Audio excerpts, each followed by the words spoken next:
What's going on, ladies and gentlemen? It's your boy Calvin here. Another episode, Forex Beginner Podcast. Today, we're going to start our Verified Millionaire Trader series. I have 3 traders that we're going to be interviewing right here on this podcast that are verified millionaire traders. They've made $1 million in profits, and it's public record. You can check it. There's actually a link in the description where you can check today's guest, his results out.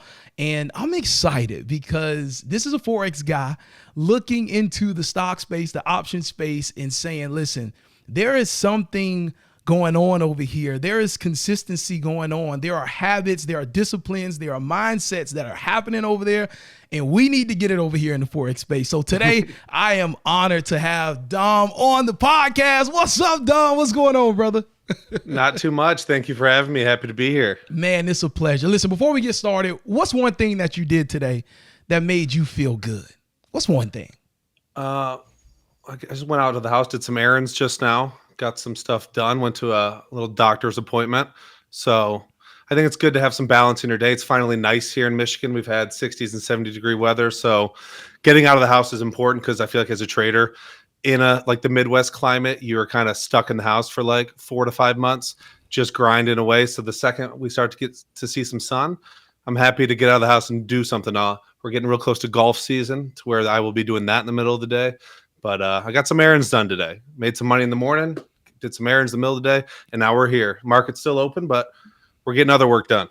I love it, man. I appreciate that. And you know, you're already teaching us something, right? Balance, not just being inside of the house in front of a computer, having that balance, understanding that, with this skill set comes the freedom to be able to balance a little bit once you get your groove going on. So you're already teaching us. So I want to set the stage here, brother. You have been able to accumulate, from what I've seen, over $1.7 million in profits trading. Is that correct? Yeah, it's actually higher than that, but there's some stuff with E-Trade that it only goes back so far. So anything from E-Trade, I'm going to have to get manually done through the guy who runs Skinfo. But we'll stick with 1.7. Yeah, I started in 2016 till now. So, yep. I love it. All right. So how old are you, by the way?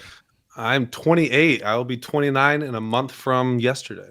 That is awesome, man. So in your 20s, being able to essentially get a skill set, not go the traditional route that our parents has outlined for us, of course, go to college, make sure you get a lucrative career path and go ahead and get into that corporate life, right? So different career path, a lot of freedom, right? And being able to essentially achieve what I would say is the American dream, be able to build your own success and become a millionaire, right? And you're still in your 20s, right? Do you ever look back and like pinch yourself and be like, this really happened? Sometimes. Has it happened recently? For the first, that hitting that first million was pretty crazy, and I definitely had those thoughts. I also don't feel like I'm that young. I'm like one of the older guys in the space. I feel like right now there's so many 23 to 26-year-olds that have done a lot better than I have. But yeah, it is crazy. You said American dream. I didn't really want to go the traditional route. I went to school, but had no plans to follow through with it. I was just like, one day I'm going to be an entrepreneur. I'll figure it out. It's right around the corner. My big idea is coming. It's coming. And then it never came. And then I was graduating college and, I actually had some health problems, but found trading through YouTube, something just like this. So I love all the people who do stuff and put it out there and show people there are different routes you can take. But, from where it started back then, people telling you it's a 95% failure rate, to it's impossible, to it's a scam, to actually doing it yourself and putting in the time and effort that is required to achieve success in anything in life, and seeing the results down the line and what it can do for your life. Yeah, sometimes it is worth pinch yourself about, especially when you see, friends, family my age or younger or older who don't work jobs they love. They're not passionate about it. They don't have the freedom. I'm just really, really grateful to be in the position that I'm in. I love that, man. I love it. All right. So let's kind of start just picking away at how we get to this point, right? So growing up, were you exposed to investments? Did mom have mutual funds, 401ks? Like, where did this bug come from? It really didn't come from anything. I wasn't really exposed to it. I lived a pretty normal middle class life out here in Michigan. Went to school. I played a lot of sports, played soccer and baseball.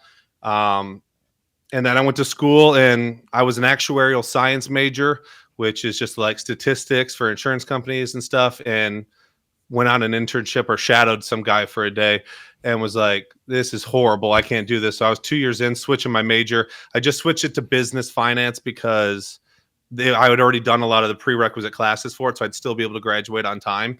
Um, I had investments class I do remember liking, but it was a lot more financial advisory stuff, like bigger picture, like retirement account, stuff like that. But I'd never dabbled in that myself. Um, but really, it was just the freedom and the money. When you see it online and you see advertisements for it, back then especially, the stuff that worked was the Lamborghinis, the fancy houses, all that stuff. And I didn't necessarily want all those things, but it was more of the ability to be able to do that stuff, to have extra money, to be able to travel the world, to be able to pick my own hours and pick my own schedule and do what I wanted. So for me, it was more of, I definitely got caught under the dream, the idea of it, before very quickly being humbled to realizing how hard it actually was. But yeah, there wasn't really anything in my background that led to it. I'm a really hard worker. I worked a lot of jobs. I couldn't have a car when I was 16 till I had a job. I was a dishwasher at CC's Pizza, worked there throughout high school, picked up any shift I could, working every Saturday and Sunday.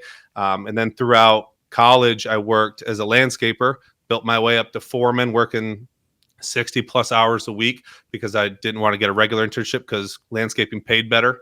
And that kind of taught me that I didn't want to ever be working for someone else again. I didn't want to trade time for money. It just felt like so crazy. Like, oh, if I want to go out and do something during school year in the summer, I got to work this extra 20 hours. I got to get some overtime pay. And it's just like, it was grueling work, 80, 90 degrees, working 10 to 12 hours a day outside, getting dirty. Wasn't fun. And so that taught me a lot of like what I didn't want to do. So then once I was able to see what trading could do, it was very easy for me to put the work in to actually achieve something for myself versus just make someone else rich. One question that I get asked all the time, and I'm going to answer it right now so you don't have to go in the comment section and ask it again. Calvin, how are you trading in the market? How are you participating in the foreign exchange market? Well, there's three ways that I'm using. One way has been traditionally using Forex prop firms. Now, I got funded with my first prop firm account back in 2021. That was actually my second year of trading. I was still learning, just developed my new scalping strategy, and I was able to get funded with the prop firm $100,000 in simulated prop firm capital. Simulated meaning it's a demo account. However, you get paid on any profits that you make using those simulated/demo accounts. Now, if that's something that you're interested in, check out Blue Guardian. Blue Guardian has this amazing tool called the Guardian Protector. And what the Guardian Protector does is it allows you to set limits in the market, even if you don't set a stop loss. Even before you even take a trade, you can set limits in the market. Log onto your account, go in your back office, set these limits. They can be dollar amount limits or they can be percentage limits, so that once you hit those limits in your trades, it's going to automatically take you out and it gives you the opportunity to live to trade another day. Also, when it comes to trading my personal account, I utilize a offshore broker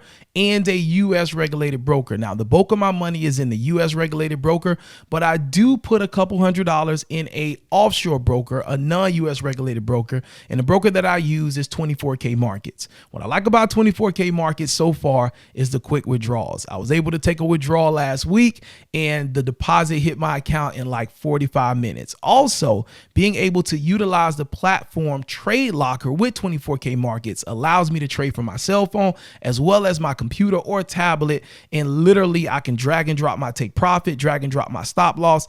Very, very easy to use and to manage risk as well. And before we get back to the interview, please remember trading involves extreme risk. So number one, make sure you're never investing money that you need to live your life, money that you're depending on to survive. Number two, make sure you have a trading plan. Make sure you have tested your strategy. You have the data. Number three, make sure you're practicing discipline, patience, and number four, let the money come to you. Don't run behind trades. Let the setups come to you. Let's get back to the interview. So basically, ladies and gentlemen that are watching right now, Dom is just like us. All right. Dom Yes. was literally working, grinding his way. Mom and dad didn't give him nothing. He didn't get the Donald Trump, hey son, here's $1 million. Start your journey. You know what I mean? So Yep. look, nothing against that, right? As parents, we're supposed to set the next generation up, right? But just letting it be known that Dom really started out of just trying to figure out life, just going through the ebbs and flows of life. So awesome. So you're on YouTube. Somebody may be watching this interview, watching you right now. This may be the first video piece of content that comes up about trading that piques their interest. So you're on YouTube. Why are you on YouTube, first of all? And then how do you discover trading on YouTube? Why am I on YouTube in the first place? Yes. Like what? That's actually a kind of funny story. So I wasn't the best student. I was a good student in terms of I had good grades, and I'm a really good test taker. I can memorize. I was notorious for basically skipping an entire semester, not going to any class, and then just sitting in the library for 3 straight days, memorizing the entire textbook, and then passing the exams back to back to back. So I didn't learn a lot in school. And in my senior year, I had really started to quit on that idea of using my degree, getting a job, no clue what I wanted to do. And so one of the classes I had skipped was some like income taxation or something. And there was a speaker that was presenting for the class that day, and I had to write some paper on it. But since I missed the day of class, I had to watch it on YouTube. And since it was in that realm of like finance, on the right side, there was just some advertisement for a small cap penny stock trading, multi-millionaire, all the buzzwords that get you hyped. And I started watching that, and then it leads you down. Once you get into that algorithm, then it just kind of was like another video about trading, another video about trading. And at this point, I didn't even know what trading was. I didn't know, like, I knew about investing, being a financial advisor, financial planning, Roth IRA, 401k, all that stuff. But I'd never known that that was an actual career. Like, you could go work from home, sit in your underwear, and trade stocks by yourself with your own money. Like, not just taking other people's money or being a hedge fund or managing an account, but like actually make your own decisions. Like, I didn't even know you could do that. And so it was like a month of doing that, of just like diving into the world, trying to decide real or not, scammer or real.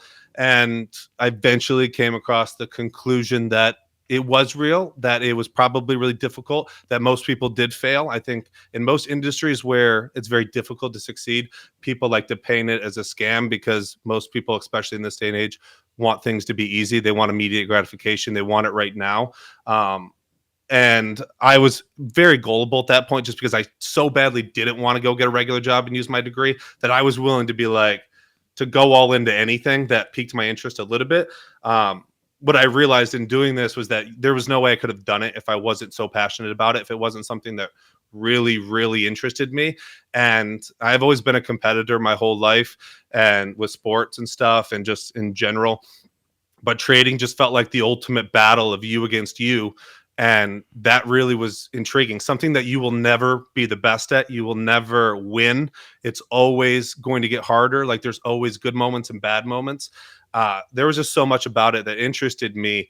And that was the rabbit hole I just started to go down when I started to see that people were making money trading their own money with penny stocks. Wow. Literally, it don't take much to get into the game. That's basically it. No, right? Not these days. No, it was a little bit different back then, but there's a lot more success stories now. I feel like, where you can actually dive into who's doing it, different levels of the game, where back then there were so few people advertising for it that you had to go above and beyond. And now, especially at Clover Trading, we try to be a lot more down to earth and normal, because we are just regular people living in regular houses. I don't drive a sports car. And I try not to sell anyone on that, because I think it's disingenuous to what the real positives are when it comes to trading. I love that, man, because at the end of the day, and this is the audience, Dom, like what you just said is the audience that, I mean, first of all, I am that audience. And so I create content for that audience, because I am that person. Really, all we want is freedom, right? Yep. That's all we want, right? And you guys are just the testament of, like, you can achieve freedom from the markets, right? And it's so rewarding to know that, like, yo, I I trade, I go out, I enjoy life, I go play golf, I go enjoy the weather. It's not winter anymore. If I want to, I can go take a trip. Yeah. You know, if I want to go take a flight across the country, I can go do that. And I don't have to worry about what am I leaving behind or how much it costs. Like that is it. I can spend time with my family. I don't have to go and do something that I hate doing because I got to pay bills, right? I can spend time with the people I love. I can do the things I want. And I just believe that's more important than a car, type of house you have, how many Rolexes you have, jewelry.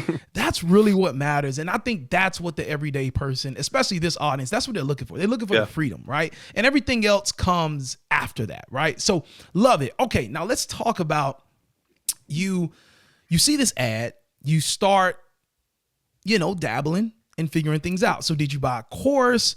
And after buying that course, how did you get to the point where you started to see some actual results in the market? Yeah, so I bought a course. This was the first time I borrowed money from my father for this. I said I'd spent a month convincing him that it was real, bought him books, showed him a bunch of different webinars and of different students who were making money and how they were doing it, and just trying to convince him that this is what I wanted to do. Like, I'm sorry about the 4-year college you just sent me to. It was great. I had a good time, but this is what I want to do. Oh my, okay, hold up, dog. So how much? No, so.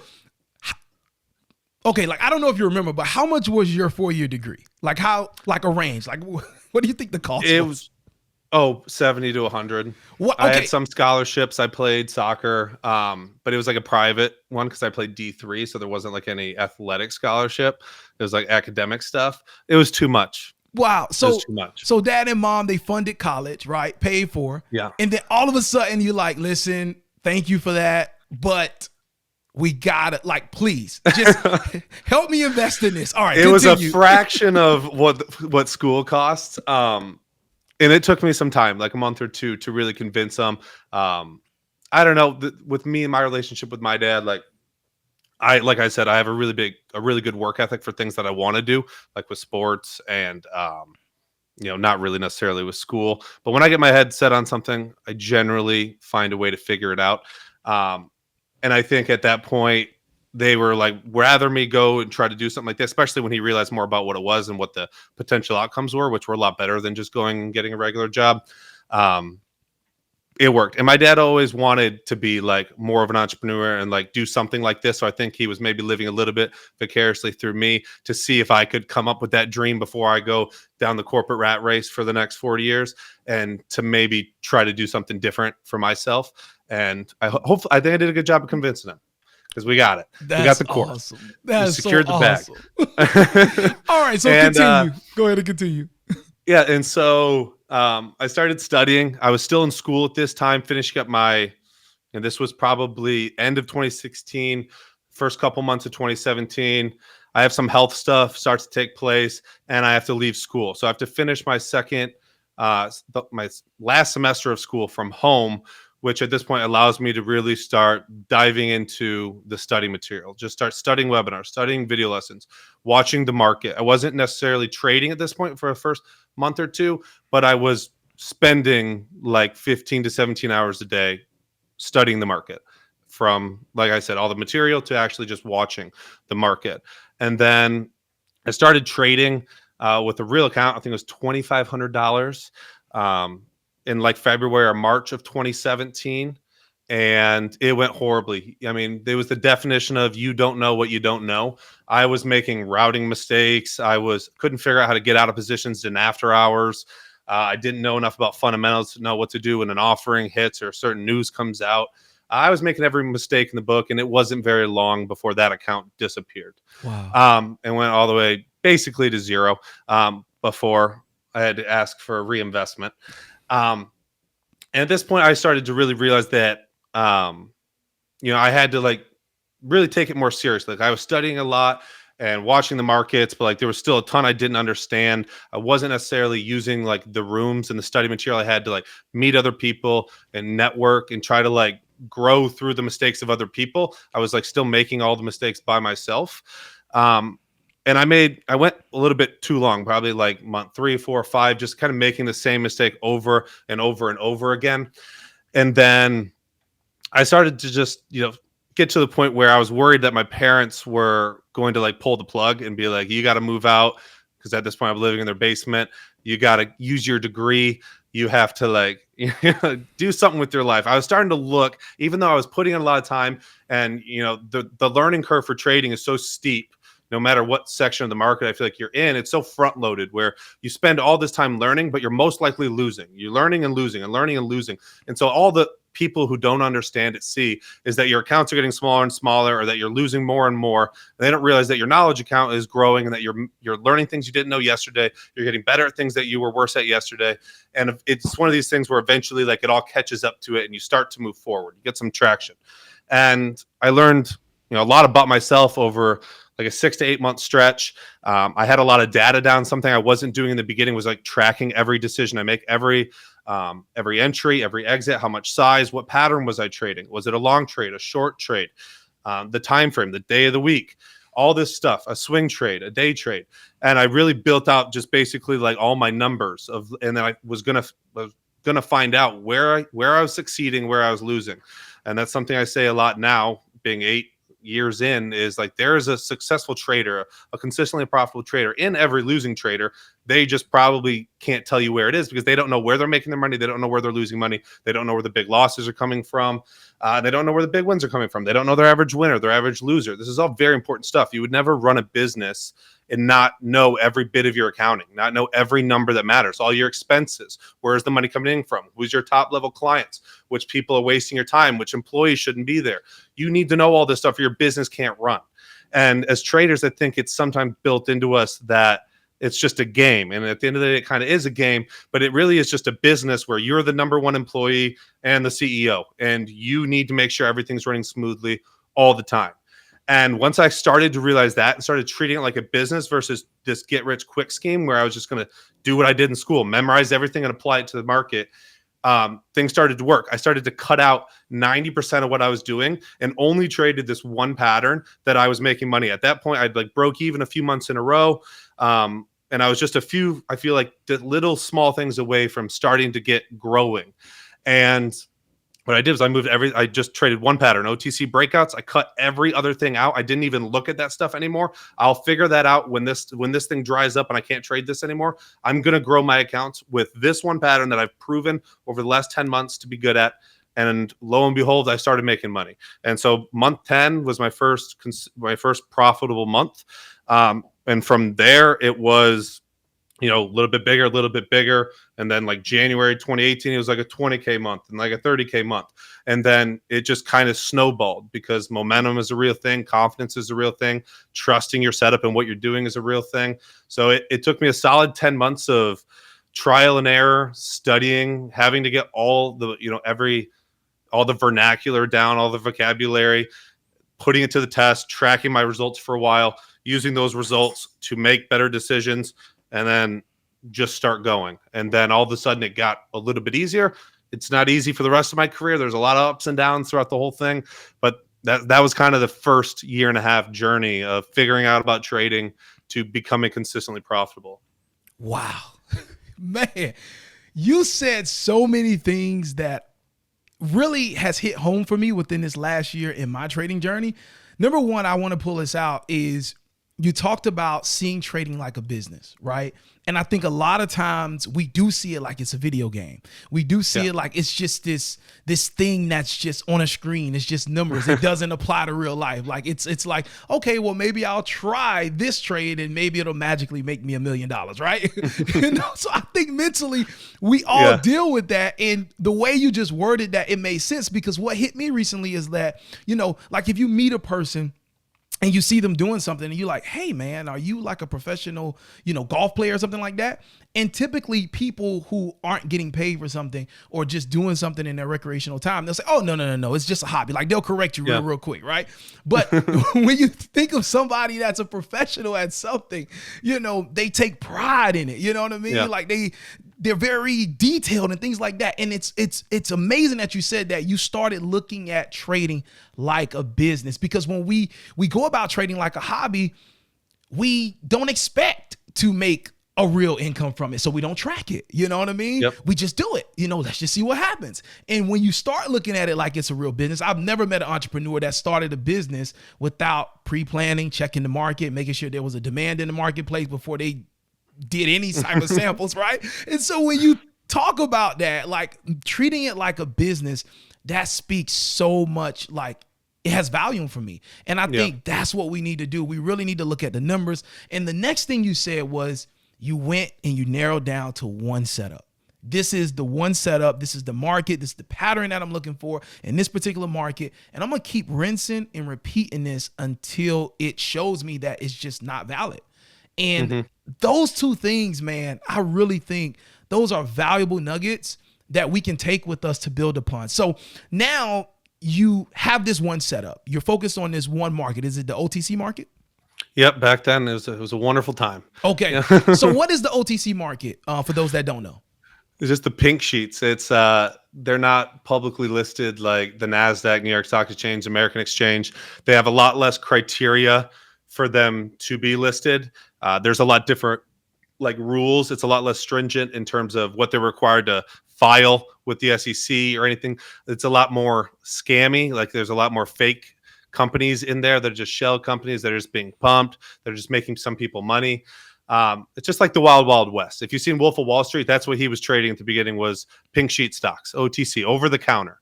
And there was a lot more volume in them back in the day when I first started, 2016, 17, 18, 19, a little bit in 2020 and 21, but that since then has dried up. But back then, that was where there was a decent amount of volume in the technicals. The patterns worked a lot better in OTCs than they did on the listed stocks. OTCs only trade from 9:30 to 4. Like there is no after hours or pre-market. So when the market's closed, the market's actually closed. Where with NASDAQ stocks at 4 o'clock here in the next hour and a half, the market will say it's closed, but it will trade till 8 o'clock. Correct. So if something bad happens or good happens, the moves can still happen. And with OTCs, they were just a lot easier. Like it really was. It was like all these people were trying to figure out how to reinvent the wheel on listed stocks back then. And I just realized that there was this like untapped potential in OTCs where it was the same patterns that were playing out on the big cap or on the listed stocks, not even big. They're still crappy companies, but they were happening with OTCs, but they would happen a lot slower. They would happen more methodically. Instead of stock going from 2 to 4 over the next 2 hours, it went from 2 to 4 over the next 3 days. And it just held up and trended, which means there was ways for me, because the market closed every night, to add into the close, get more size, move my risk level, and then participate in the next day, and then build a bigger position, and then sell it in 2 days at that same move from 2 to 4. But whereas if I'm buying a fast moving stock at $2, I'm very quickly having to assess my risk, get my shares, and maybe I buy 1,000 shares at 2 and sell it at 4 for 2,000. At this point, I could be buying 1,000 at 2, 1,000 at 215, 1,000 at 250. And because of I was constantly able to move my risk up because of how slow it was moving, I was able to make a lot more money over a couple day stretch, but while risking a lot less. I started mastering and focusing on risk reward. So one pattern, which was breakouts, which for me is just my definition of a breakout is a stock goes on a run in a short period of time, a day to 3 days. It sets a top on the daily chart, has at least one day where it doesn't break that level. So instead of continuing higher each day, it pauses, it consolidates, it's red on the day. Maybe it does that for another 2 days, and then it re-breaks that initial high.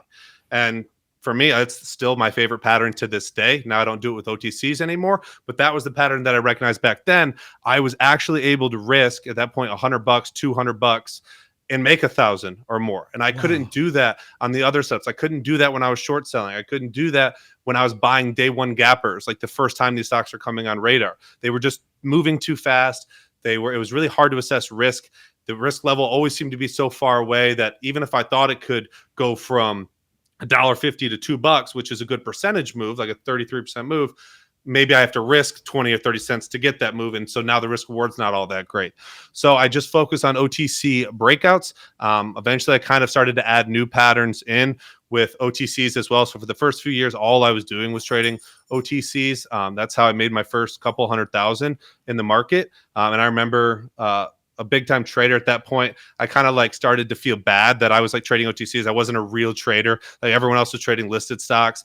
And, that's where all the volatility was. That's where the fast moves were happening. And so I was kind of felt bad. And he was like, dude, like you found an edge in the market, which most people can never do.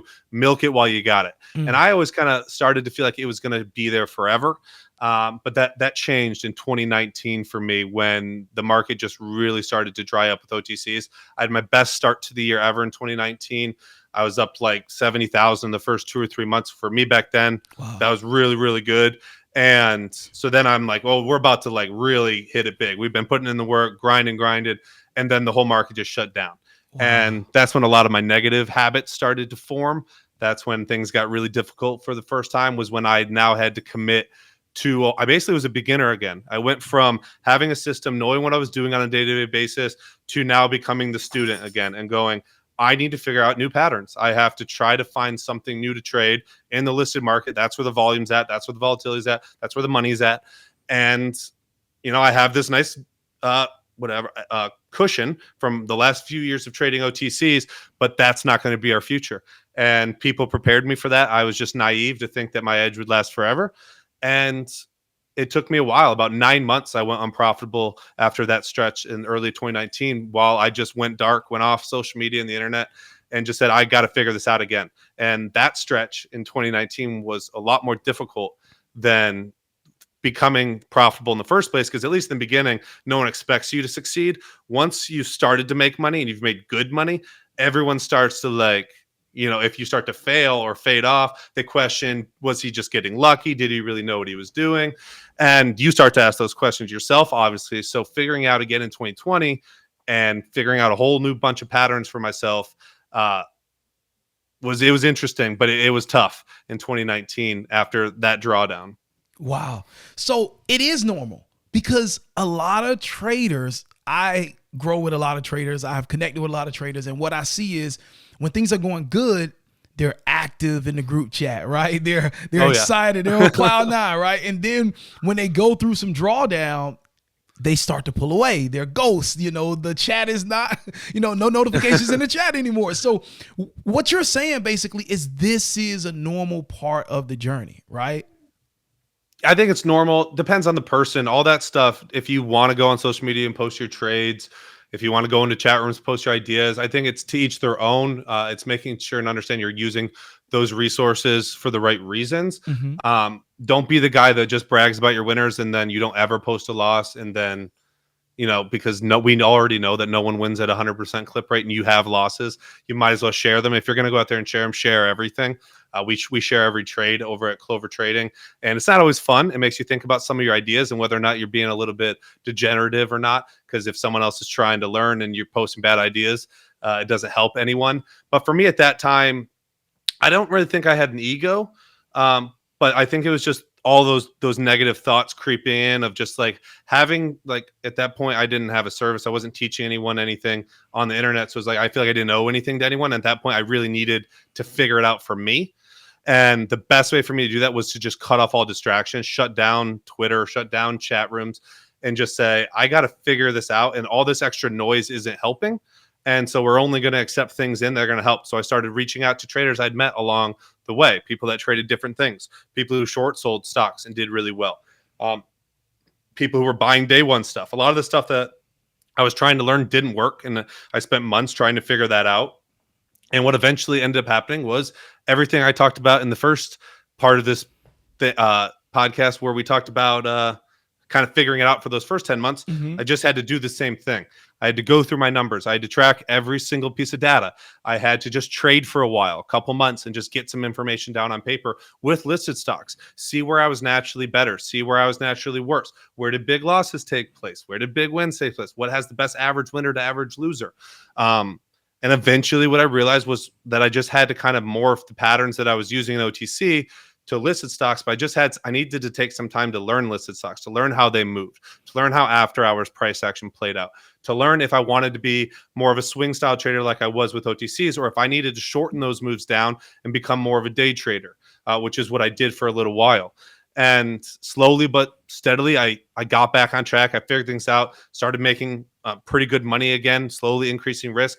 And then eventually was gifted in 2020 with the COVID-19 market, which was just bonkers. Yeah. And I'm so happy I had that drawdown in 2019, because had I not gone through that stretch of learning listed stocks, I would not have been prepared for what was to be, which was some of the craziest breakouts I've ever seen, some of the most insane first red days where we're shorting stocks at $80 a share, covering them at 40 in one morning. Wow. It was just absolutely phenomenal. And then towards the end of 2020 and the beginning of 2021, OTCs came back for a stretch. All of these battery companies or marijuana or Bitcoin, all the hype started to go back to them. And because years ago in my journey, I had mastered that section and I just put it on the shelf and said, let me know when you want to come back out and let's play. I pulled it out and I started making insane gains, more than I ever made in the years I was trading OTCs in very short period of time. And so this game is just an evolution of one market to the next market to the next market, because it's just constantly changing. And that's I remember feeling like every year that I'd get deeper into trading, year 3, year 4, year 5, I just kept feeling like, and I would tell you this if I was, hanging out with you and we were just talking, I'm like, I'm a newbie. I don't know anything. I might have found an edge. I might make some money, but like there's so much I don't know. There's, this guy, there's people who know so much more, who know the fine-tuned details, every little bit of a filing or the fundamentals. I started to realize, whereas maybe I did have a little bit of a big head after trading in 2017, 18, the early parts of 2019, I just started to take the approach of like, I'm the dumbest guy in the room. Let me soak in everything that you guys want to teach me, because I don't know it all. And that's the type of mentality that gets you really, really hurt when it comes to the stock market. You hear a lot about the successes and the big wins. And that's why I say I don't really care about those if you don't post your big losses, because we've all taken some pretty hefty losses that have humbled us, that have sent us into some negative mind headspaces, that have taken months, if not years, to get out of those situations. So it's not all sunshine and rainbows, but that's the mentality I try to take forward. Is just like, I will forever be a student of the stock market. Like, I will never know everything. Someone's always going to make more money than me. Someone's doing it a little bit better. They're doing it a little bit better right now. Maybe I'll do better next month than them. But I stopped caring about what other people were doing. And it was just a long journey from the OTCs to the listed stocks to where we are now in the changing markets of 2022, 2023 into 2024. Now it's night and day every section you get, and every time you're able to add another layer on and go, okay, I've been through this type of market, I've been through a pandemic, I've been through hot sectors, I've been through the oil and gas market of 2022 when Russia invaded Ukraine. Like, and there's a market coming that I'm not prepared for, or that I don't know exactly what's coming with it and what I'm going to have to do to figure it out. So I will always be a student of the game. That's some fire right there. Okay, so when you're going through this period of course, you're achieving success. You reached a point where you're making $20,000 in a month and you're building yourself up. And then you go through this stretch where the market you're trading, it dies out. The patterns are not there no more. The opportunity is not there. You have to relearn and readapt yourself to new market conditions. Now you're moving over to listed stocks, right? Listed stocks. And so Now when you're going through that process, I mean, you've made money. You're living off of the skill set. You're really showing dad like, yo, I got a return on the investment. So how are you managing the disappointment of like, yo, like I'm not making money to live, but I also need to keep studying. I need to keep building at the same time because I got to figure this out to keep moving forward. Like, were you concerned of money drying up? Were you, like panicking a little bit? Were you fearful? Talk about that. I was definitely panicking. I was fearful. It was just such a big shift because I'd gone at that point, over a full year of just kind of just being in the zone of just trading, knowing what I was going to do, knowing that I expected to make a certain amount of money because at that point I was really, really good with risk management. I didn't take big losses. I didn't go through drawdowns. I was pretty much green every month. I didn't have a lot of living expenses. I had an apartment, which was that and groceries pretty much in my car, but I never really left home. So it wasn't that big of a deal.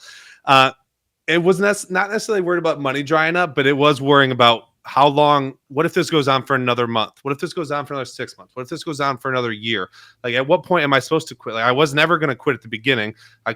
Eventually I got to the point where it was just like all the fear and worry and anxiety was just, it was really obvious that it was not helping me. And it was at that point where it was like, all the anxiety and maybe a little bit of depression. Like, I just realized that it just wasn't going to get me where I wanted to go. And the only way out of it was to just keep on pushing and understand that if this is rock bottom or if this is the end of the drawdown, then this is as bad as it gets. And I will not fail in the end. I might not have it figured out right now, but I'm going to keep pushing until I do get back on top and I do start making money and do figure out a new edge. Because like, once you have a taste of this game and you've put in the work and actually achieved like something out of it, and you've made your first 100K, you made your first 500K, whatever it is, and you realize that it's real, you take some money out, you spend it on something, you go, that actually works as currency, this isn't just numbers on a screen.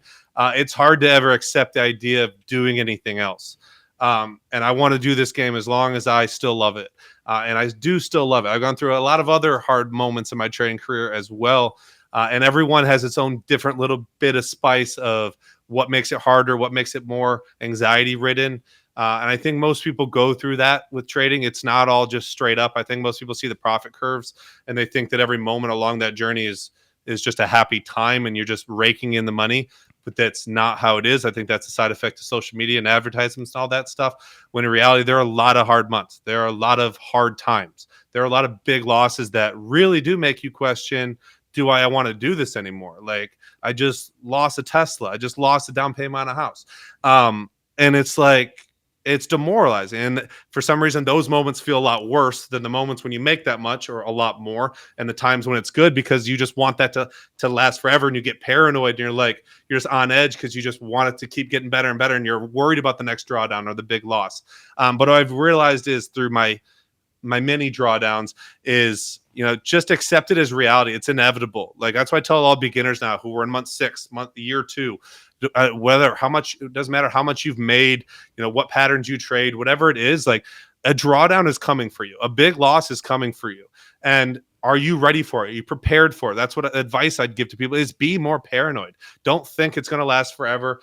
Like, whatever a specific edge or specific period of time or specific market. I definitely felt that way about the COVID markets of 2020 and 2021. I got so used again to just it being bonkers. So just every day there being setups. And when there's not, and when it starts to slow up, you start to question it. Oh crap, is the market dead? Is it going to be a year till it comes back? Is it going to be 5 years? What is the next edge? And you just realize that it's a day-to-day thing. You stop thinking about the future. But those moments are hard. That time in 2019 was really difficult, but it taught me so much. Like I said, that was harder than every drawdown I've had since the first one, which is getting profitable the first time, has been a different level of more pressure and more anxiety, just because I feel like as you grow up, as you get older, the stakes just get higher. You're no longer just a kid living at home who could, maybe make 100K and lose 100K, go get a regular job. Like, I'm still young enough to, if I needed to go get a regular job, I could do it. But obviously I don't want to do that.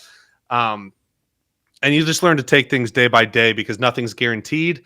And as long as you love it and you continue to put the work in, you're going to keep figuring it out. That's what when you look at these veterans, these people who've been trading for decades in the small cap space, the amount of knowledge that they have over all the markets, it just seems like they've been in every situation.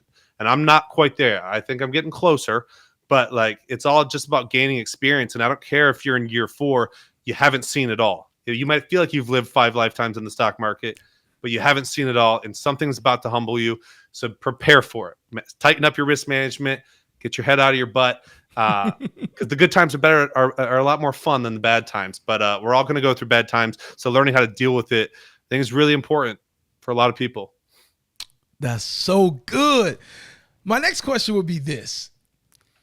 Have you had, and I'm pretty sure you have, but can you talk about, as a trader, how you could have the majority of the days on any given month could be negative, and you just have a small window, or it may be just 3 days out of the month where your winners are just so big that they actually make your month?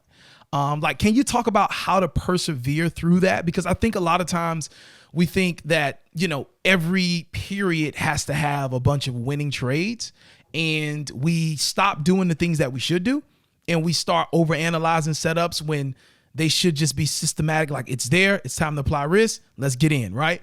And I've seen personally where I've had times where I start off the month great, and then toward the middle of the month, I start hitting negative trades, stop loss hit, right? And then it's like the last 2, maybe 3 days of the month, I'll just have these insane risk to reward positions that end up making my month. I have a 15% month, 20% month, just insane month, right? Can you talk about like how to weather that? I think that comes down to knowing what type of trader you are. That certainly is the type of trader that I am. I've had, I think historically over my whole career, a 42 to 46% win percentage. That's my win percentage per trade. So I actually go into every trade expecting to lose, which I think is a very humbling feeling. But it also gives me a lot of, I've made a lot of money trading. So obviously I'm doing something right. And so I try to focus more on that.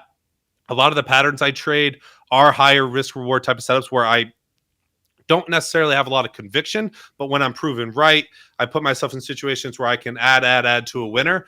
And just like you're saying, go from a situation where maybe nothing's really going on for the month and we're 2 weeks in to all of a sudden it's one of the better months of the year.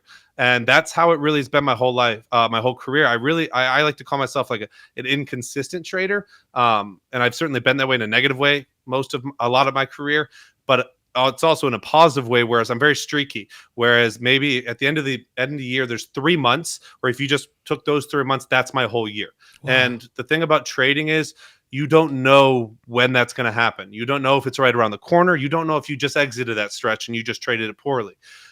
Which is why I really try to encourage people to take it day to day. Don't predict. Don't say, oh, May is always a slow month, so I'm going to size down and take it easy. You can have that maybe in the back of your head, but you don't know if we're about to get the craziest market of all time for the next month. And are you really going to sell yourself short by forcing yourself to size down for some irrelevant reason? But I think it's, again, one of those things you just accept. If that's who you are as a trader, you cannot let one day matter more or less than it should. That's when bad habits come out. That's when you start over trading. That's when you start getting FOMO. That's when you start oversizing. That's when you start fighting stocks. All of these things don't happen when you're trading well. They happen when you don't have enough to trade because the market's slow or because you're angry about a loss you took yesterday when the market doesn't care. And this is probably just your stretch that you're not supposed to make money. I always look at like a 5-day rolling stretch in the market for me in an average year like 2024 where there's nothing really crazy going on. It's just a really consistent market. Sometimes overall market's trending up, sometimes it's trending down, but there's not really been too much crazy volatility. We'll see. It's an election year what this turns into. But for a 5-day, if I go into Monday morning, Sunday night, I usually do my preparations, but I go into it thinking, there's 2 days this week that I'm really supposed to be here. I'm supposed to be locked in. I'm supposed to know, where I'm entering, where I'm exiting. I need to have that all pre-planned. And sometimes on Sunday night, I know the tickers that those are my examples because like recently right now in small cap, it's been quite slow. And there's been 2 or 3 stocks that I'm watching very closely. Other markets a couple months ago, maybe I have 15 stocks on watch and I can maybe make a few more mistakes and still make as much as I would off those 2 total. But for me, I just accept that, this happened last week where Monday was a day in which I just butchered 2 trades that should have been the week. They should have been monster trades. And I just, one mistake here, one mistake there. I'm 0 for 2, and it should have been like a 20-1 type of trade. I went into Tuesday and I did a video lesson for all of our people at Clover and I said, I'm going to the rest of the week with the expectation that I'm not supposed to trade the rest of the week. My week is supposed to be made already. It's on me that it's not. It's not the market's fault. The market gave me its 1 or 2 opportunities and I butchered it. It's tough. All I can do is learn from that experience and wait for the next one. And there's no guarantee that there's not another one coming. There ended up being a decent trade later that week, but I didn't really trade on Tuesday or Wednesday of last week because I just expected that was my one opportunity to make my money. And there's other traders who trade more frequently, more consistently that are scalpers or something. And they kind of need to treat every trade just like, boom, try to get in 1-to-1, 1-to-1, 1-to-1. That's not me. So my perspective, quality of opportunity really matters. And knowing if we're in a type of market where the quality of opportunities are there. And if there's not quality opportunities, I need to pull back. Because most of what trading is, a little secret for everyone out there, is about how much you lose when you're not supposed to make money. How much do you lose on the weeks where there's no opportunity? How much do you lose in the month where in reality, best case scenario is you break even? Because those months are out there where you're not supposed to make money due to the quantity of opportunities out there. How do you do in those stretches? Because that is what really makes or breaks a trader to me, because anyone can trade patterns. Anyone can read price action. Anyone can memorize that stuff and make money when times are hot. Look at 2020 and 2021, how many amazing traders there were out there. How well did they do in 2022, in 2023, 2024? So for me, yeah, it's just accepting that reality and reminding myself on a daily basis every week, like, what are the 2 days where the opportunities are going to be there? And obviously some weeks there's more and there's 5 days and it's crazy and jam packed, but that's icing on the cake. And I'm already mentally prepared for the other way. So I'm ready to go for it. But, and it's just stats. I have a lot of stats on myself over the past 8 years that all I have to do is remind myself of what this looks like over 6 months, a year. And so then I stop caring about what happened yesterday or what's going to happen tomorrow, because most likely the odds favor that they won't matter at all to the bottom line. You know, just hearing you talk about that, to really sum it up, to win in this game, you got to believe in yourself and you got to believe in the work that you've put in. Because that's the only guarantee, is that you show up every day expecting to see what the market's going to give you. And you literally just see if there's an opportunity. If there's an opportunity, you take the opportunity, but you can't expect a win. All you can expect is, going back to what you said, all you can expect is a loss. Yeah, that's really all you can expect. And you just got to trust that what you've done and what you've seen over your course of your studying and your experience, you just got to have faith that that's going to work in my favor if I keep doing what I'm supposed to do every single day.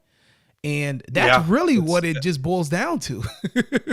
Yeah, and I try to remind myself, because like when times get slower, you go through a month when there's just not a lot going on, and where if you didn't nail the 2 or 3 sets that month that were presented to you, or you didn't do as well as you wanted to on them, and you just have a smaller month or it's a red month or something, I really just always try to remind myself there has never been a time when I felt the way I do right now where an opportunity wasn't right around the corner. It might happen at some point, right, where the entire market goes away or something happens. But like, I remind myself, the market will be there tomorrow. It will be there in 2 months. Like, I know, and that's the immediate gratification of the day and age we live in. I think that's just natural as a human to want it now, because this is not your typical 9-to-5 job where just because I showed up today means I get paid.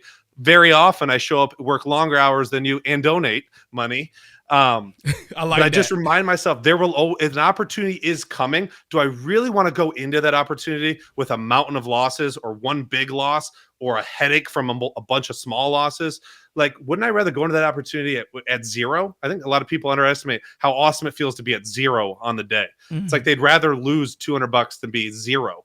And it's like, I love zero. Cash is a position, and it's all about your mindset. Like, if I'm someone who's going to make his whole year in 2 to 3 months, which I don't want to be. I'm doing an experiment right now where I'm trying to have a green month every month of the year. I've sized down a lot, and I just want to get good habits back, improve my stats, and just be a consistent trader. But if I'm the type of trader who, in general, makes a lot in short periods of time, I got to get really good at sitting on my hands, and I got to get really good at maximizing the opportunities when they're there.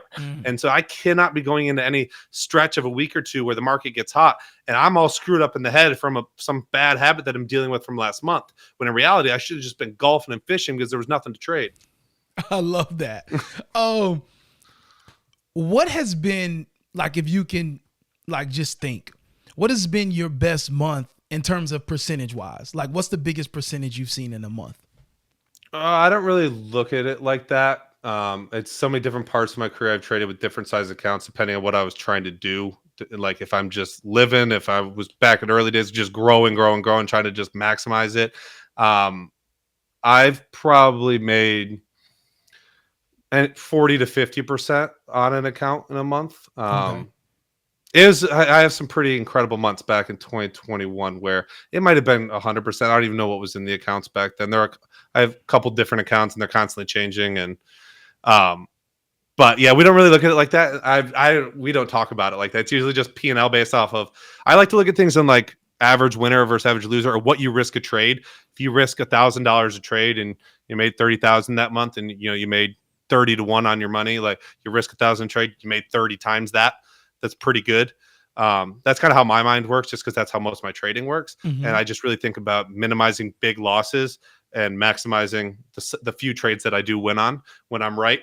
So yeah, I don't really have a good number for that. I would say probably 30 to 50%, anywhere in there, if it was just like on a bigger account back then. Yeah, that's really good. And I ask because a lot of times traders ask, like, what's a realistic return that's realistic for a trader that's looking to get into this? Is it 10%? Is it 20? Is it 30? Is it 40? But I like the way you said you look at it. Like, what's my average risk per trade? and how was I able to capitalize on that? Like, how much did I make off that average risk? I Well, like that's that. an easy way to scale it, right? Because that's what at the end of the day, like if you made 100,000 on a stock and I made 10,000, but you risked 50,000 to make that 100,000 on the same setup, and I risked 100,000 to make 20,000, I'm the better trader there. And most people will look at the P&L and say that, because it was a bigger number, it matters, but don't seem to think that to make that type of money with that type of risk reward, you got to be losing big a lot. So I really try to get beginners into the mindset, because I think so many beginners feel bad about themselves if they're trading a $5,000 account and they make $500. Like, that's 10%. That's a phenomenal return on your account. Yep. But I care more about percent for your trade. Like, how much do you average on a trade over the course of your career? But because it's really simple to get yourself mentally there, because this is a weird game in which you can take the same skill set and risk $100 to make 1,000 to risk 10,000, make 100,000. And the only thing that changes is how much money you're investing. And that's really, really cool, because the game changes in football from Pee-wee to high school to college to the NFL. It gets a lot harder, and there's a faster, bigger, stronger human being in front of you in a different type of game. Whereas in the market, it's really the same game. You got a lot of mental stuff you got to deal with by flinging around that type of money. But it's really easy to go, okay, like don't be sad about your profit. How much did you risk and how much did you make? Okay, now just times that by 10. If you were risking 10 times that, look at your profit. And all of a sudden their eyes go up and they're like, wow, that would be incredible. And so that's, if you're starting off and you're trying to grow this thing, that's how I would think about it, is either like percents like you're talking about, or risk reward, because that's easy for your brain to go, oh, wow, if I was just risking 5 times this, which is not crazy, and it's not like I'd be moving the stocks around with my liquidity, I could be making this amount a month. And then, you slowly get to that point, you go up a little more, and all of a sudden the numbers get bigger. But what I really care about is the stats, your averages. That was really good. Man, this has been so refreshing. You don't even know. This has been so refreshing for me. So what I want to do right now is, if there's a trader right now that may already be on the journey, right? And they've been working, and maybe they're going through a period where things are not looking so good. The account, the profit factor is not really there right now, but they're still passionate. They're still, enthusiastic about the skill set. What words of encouragement would you give them right now, Dom? How bad do you want it? Like, at the end of the day, like, you're either going to do it or you're not. It's either going to be something that you won't lose at, or something that it's worth quitting for you. I just, from all the people, and I've met lots of 6, 7, 8 figure traders. And there's like one quality and characteristic that goes through all of them, no matter where they came from, where they live, how nice of a house they live in, truly how much money to the top end they've made. And that is their, willingness to believe in themselves, willingness to just grind. And if you think you're working that hard and you're passionate and you're not seeing the results, then you're not working hard enough. And I don't want to be cookie cutter with it, because there are some pretty insane failure rates when it comes to trading. And it's, I think, overdone, because I think most people don't get an education. They treat it like gambling. They treat it like sports betting, because the ease of access these days, and they don't take it serious. They'll go to school for 4 years to get an entry-level job, but won't trade for a year of losing money, and they'll be upset with themselves because they're not making $1 million. The words of encouragement was just like, everything we've talked about, treat it like a business, believe in yourself. Like, there's a lot of lonely nights out there. Meet with other traders, find someone who is, on your same level as you, who you can work with and grow with, because it is a lot harder to do it by yourself. And I made my first 100K by myself, and it wasn't as easy as making the next few once I started to dialogue with other traders. But at the end of the day, and this is something I did when I was still unprofitable, a month or two before I became consistently profitable back in 2017, I went to a conference where there was like 500, 700 people there. And I ran the numbers and I said, okay, if 95% of people fail, then that means 5% of people in this room are going to succeed. That means everyone in my little corner right here, everyone, most like one of us is going to succeed maybe, right? And at the end of the day, I don't want them to succeed if it takes my spot. So I have to do more than every single one of these people in this room or in my area, whatever, every 1 out of 10. I got to outwork them. I got to outstudy them. I got to find a better edge than them. So I started going around all these people and asked, what do you guys do on a day-to-day basis? How do you study? And I just improved upon it. I made it better. I didn't reinvent the wheel, but if they were studying 5 hours, then I studied 10. If they were watching the market starting at 6 a.m., I started at 4.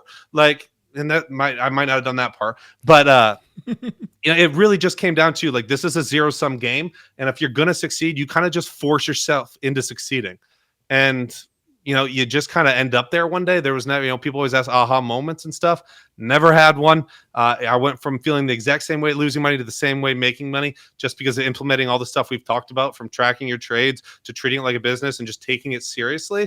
But I would also ask yourself, are you taking it seriously? There's a lot of people who put a lot of time into trading, who aren't really studying in an efficient way, who aren't really trading in an efficient way, who aren't following their rules. They're not good at risk management. They take too big of losses. Like, if this sounds like you and you're putting in a lot of time and effort, you're wasting your own time. And I eventually got to the point, like month 8, 9, where I was just like, I will not do it this way anymore. Like, I'm putting in too much time, too much effort to fail. And I will not allow it to happen. So something has to change. There is an inefficiency somewhere in my data, somewhere in my numbers, somewhere in my day-to-day that is causing me to fail. And I will tweak and tweak and tweak until it gets figured out. And just committing that I don't care how long it takes, I will do that until it works.